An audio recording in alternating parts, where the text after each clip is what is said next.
আজকে আমরা জানব কিভাবে কথা বলতে হয়। চলুন দেখা যাক। মায়ের সাথে আদর করে কথা বলুন। বাবার সাথে সম্মানের সাথে কথা বলুন।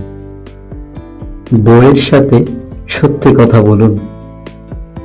ভাইয়ের সাথে মন দিয়ে কথা বলুন। বোনের সাথে আদর করে কথা বলুন। বাচ্চাদের সাথে উৎসাহের সাথে কথা বলুন। আত্মীয়দের সাথে সহানুভূতির সাথে কথা বলুন। বন্ধুদের সাথে আনন্দের সাথে কথা বলুন। কর্মকর্তাদের সাথে বিনয়ের সাথে কথা বলুন। কর্মীদের সাথে বিনয়ের সাথে কথা বলুন। রাজনীতিবিদদের সাথে সাবধানে কথা বলুন। আপনি যদি এইগুলো মেনে নিতে পারেন বা শিখতে পারেন, তাহলে আপনি কোনো জায়গায় কথা বলতে কোনো বাধাগ্রস্ত হতে হবে না। ধন্যবাদ।